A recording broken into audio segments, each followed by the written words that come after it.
on a low frequency. You know, you can ask somebody, hey, you know, how you doing? Oh, I'm feeling good. Today's a good day. You know, that doesn't mean anything, because that's based upon a feeling. That's based upon a mood. That's based upon a current situation. So you could be going through. You could lose your home, you could lose your job, and still say everything is great. But most people operate on the here and the now, and they operate on what they see. And when you operate on what you see, that is already an automatic limitation. When you operate on the 3D experience, what you see, what you hear, what you feel, the five senses, that automatically limits you. So therefore, you cannot operate past a certain point, because there's limitations in this 3-dimensional experience. There's limitations.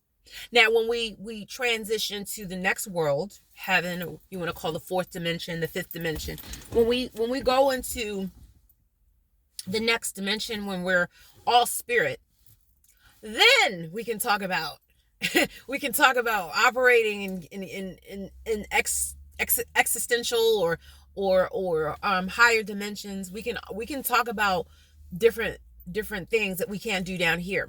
Because when you say, oh my gosh, I had a dream last night I was flying. Oh, you crazy, girl. But when you're in the 4th dimension, excuse me, the 5th dimension, flying and things that you cannot do in a physical body, anything is possible.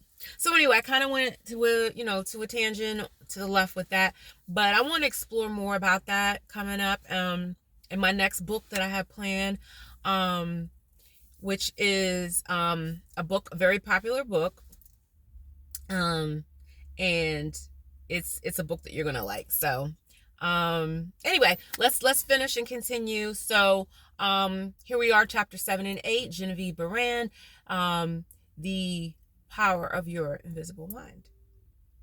Visualization. We're still talking about visualization. We know that visualization is the key to success. Visualization brings your mind into a state of equilibrium. What is equilibrium? Equilibrium is a state where your mind is at peace, where your mind is at ease. It is the opposite of anxiety. It is the opposite of anger. It is the opposite of every emotion that brings your mind into the opposite state of equilibrium. Okay? So again, equilibrium is where your mind is at ease.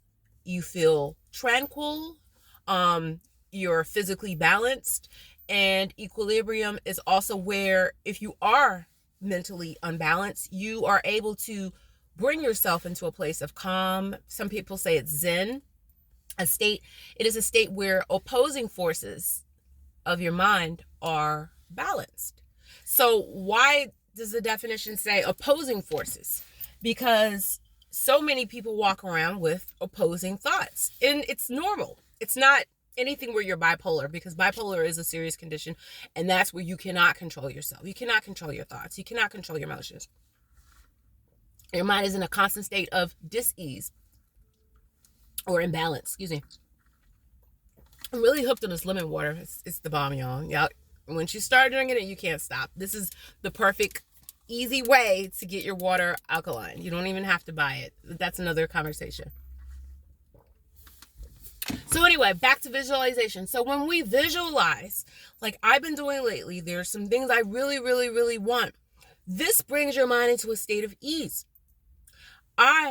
After healing from C19, have been in a place of imbalance. And it's normal, because your body is healing. And wow, that's another video again, talking about the implications from C19. But anyway, bringing your mind into a state of balance, into a state of ease, is necessary for the conflicting thoughts. When our thoughts are all over the place, we're not at ease. Okay? So when you think of a thing, or you think of the goal that you want so bad, it could be, oh, I want to get married, or I want to graduate from college, or I want to buy a house. I want that dream job. I want that power suit that costs $500. I want the perfect hair, the perfect body. I want a 6-pack. Those things bring your mind into a state of ease. You ever notice when you start thinking of the things that you want so very bad, that dream car, that, that house on the hill, that mansion, whenever you think of these things, it's like it takes you into another place. Like, wow, if I had that, I'll be so happy. If I had that house, man, my life would change. If I had that degree from that school that